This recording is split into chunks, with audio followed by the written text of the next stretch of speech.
And welcome to the news at 4 on Leadership Television. My name is Winifred Ugbebo.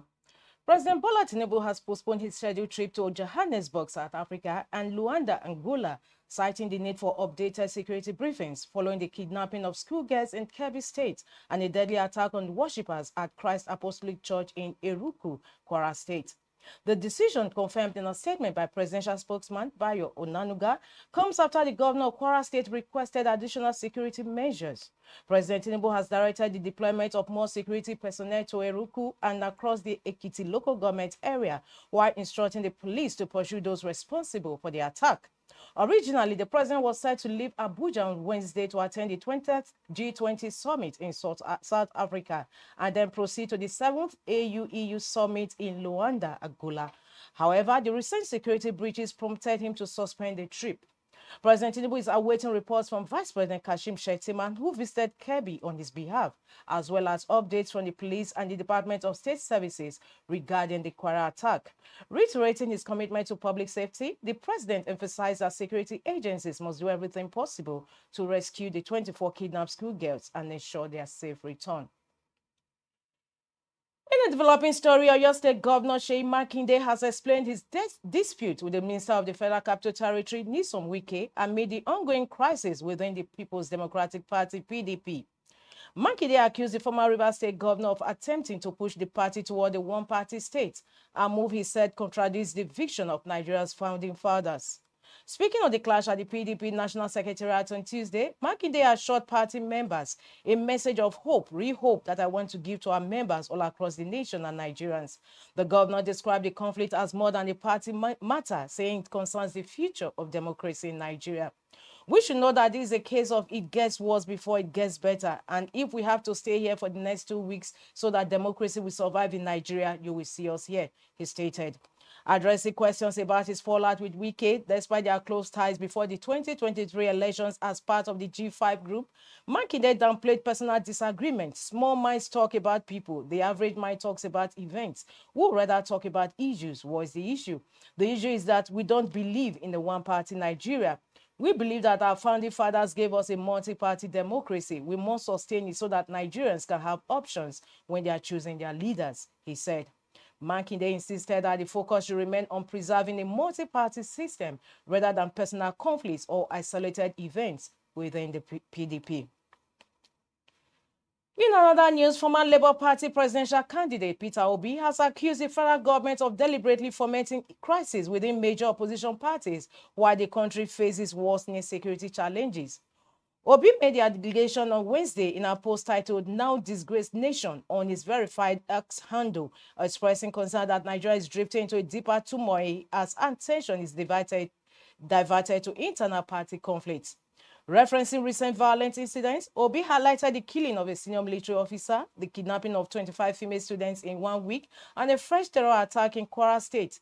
He said these events reinforce the perception of Nigeria as a nation in distress.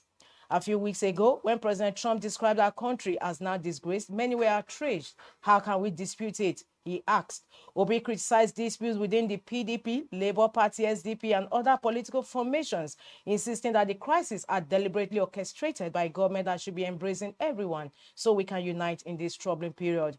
He contrasted the situation with the administration of the late President Umaru Musa Yar'Adua, noting that Yar'Adua had instructed INEC to preserve the stability of all political parties, not just the ruling party, as a cornerstone of democracy.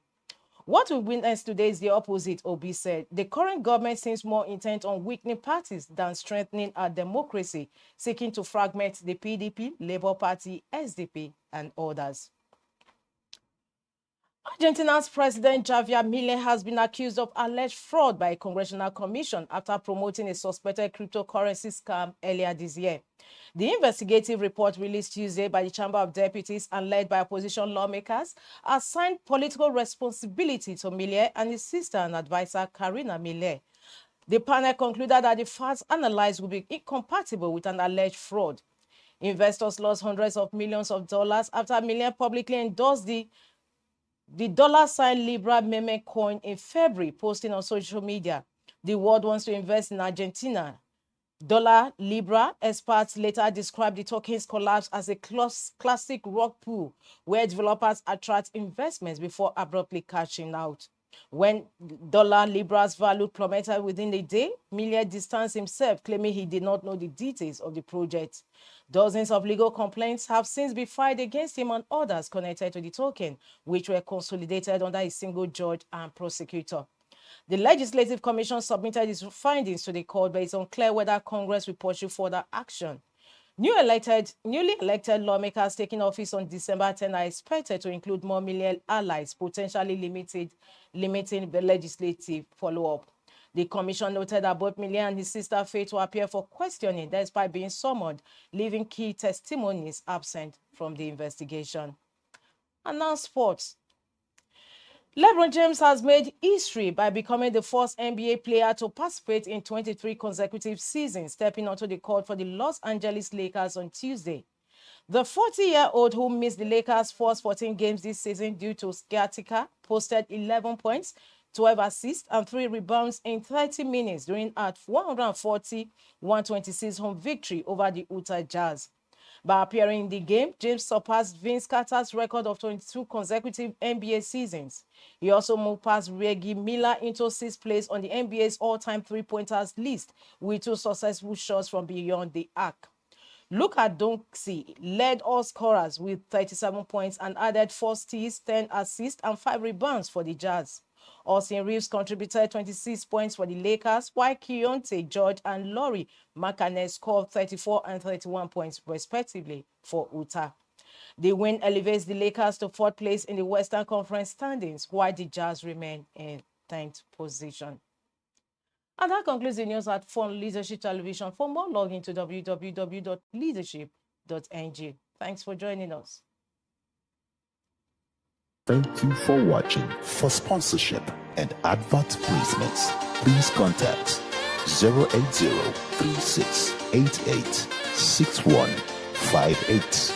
Last Word Leadership Podcast Studio. You have the last word.